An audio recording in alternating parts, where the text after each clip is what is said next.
Surah Al Mulk is the 67th chapter of the Quran, and it is a Makki surah, meaning it was revealed in Mecca. It consists of 30 verses. The surah emphasizes the greatness of Allah's creation, the consequences of denying the truth, and the mercy of Allah for those who believe. Here is a brief tafsir, explanation, of Surah Al Mulk in English. 1. Blessed is he in whose hand is the dominion, and he is over all things competent. This verse highlights the absolute sovereignty and power of Allah over all creation. Everything in the heavens and the earth is under his control. 2. He, who created death and life to test you, as to which of you is best in deed, and he is the exalted in might, the forgiving. Allah created life and death to test human beings. The purpose of this life is to see who, through their deeds and actions, emerges as the best. Allah is both powerful and forgiving. 3. And, who created 7 heavens and layers. You do not see any in the creation of the most merciful any inconsistency. So return your vision to the sky. Do you see any breaks? Allah created 7 heavens in perfect harmony and order. The human eye cannot find any flaw or inconsistency in his creation. The challenge is given to observe the sky and find any imperfection. 4. Then return your vision twice again. Your vision will return to you humbled while it is fatigued. The verse suggests that no matter how much one observes and reflects upon the creation, it will always lead to the conclusion of Allah's greatness, and human understanding will be humbled.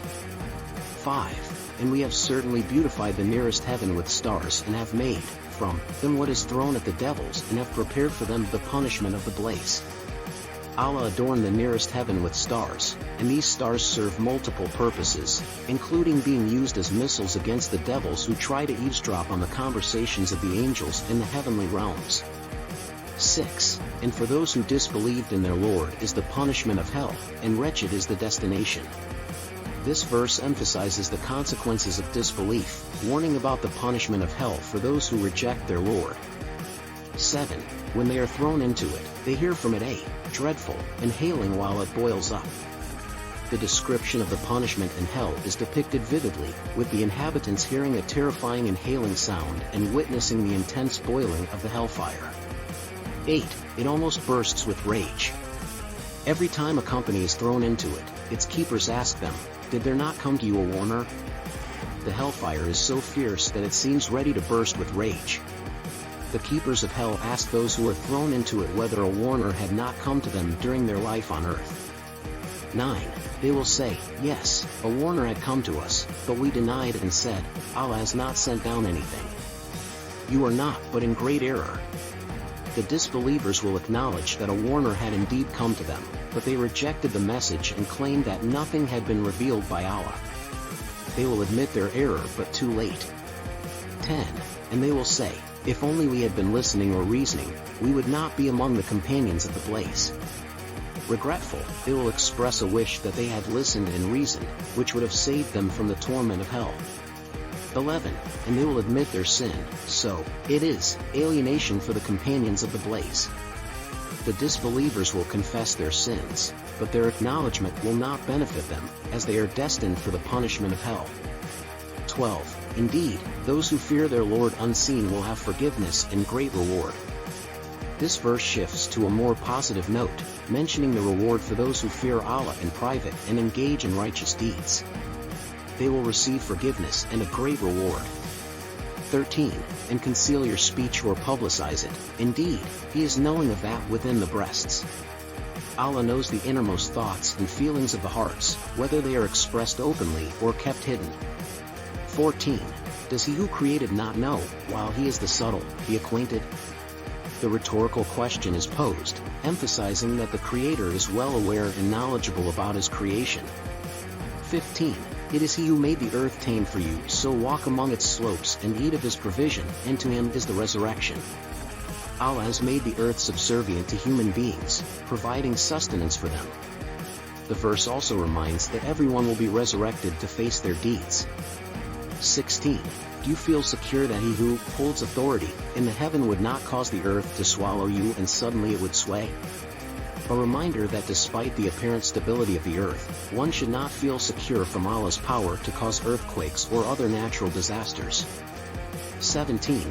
Or do you feel secure that he who holds authority in the heaven would not send against you a storm of stones? Then you would know how severe was my warning. Another warning, this time about the possibility of a destructive storm sent by Allah as a consequence of disobedience. 18. And already had those before them denied, and how terrible was my reproach. Historical examples are cited, highlighting that previous communities who rejected the messengers faced severe consequences for their denial. 19.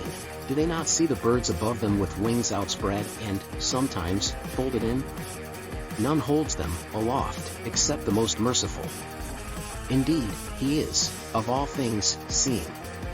The natural world, such as the flight of birds, is presented as a sign of Allah's mercy and control over His creation. 20. Or who is it that could be an army for you to aid you other than the most merciful? The disbelievers are not but in delusion. A rhetorical question is posed, emphasizing that no one can provide true support and aid except Allah. Those who reject faith are deluded in thinking they have ultimate power and support. 21. Or who is it that could provide for you if He withheld His provision? But they have persisted in insolence and aversion. Another rhetorical question, underscoring that Allah is the ultimate provider, and those who persist in arrogance and aversion will face consequences. 22. Then is one who walks fallen on his face better guided, or one who walks erect on a straight path? A metaphorical question is presented, suggesting that those who humble themselves and follow the straight path are better guided than those who walk in arrogance. 23. Say, it is He who has produced you and made for you hearing and vision in hearts, little are you grateful. The origin and blessings of human existence are attributed to Allah, and a reminder is given about the ingratitude of many people. 24. Say, it is He who has multiplied you throughout the earth.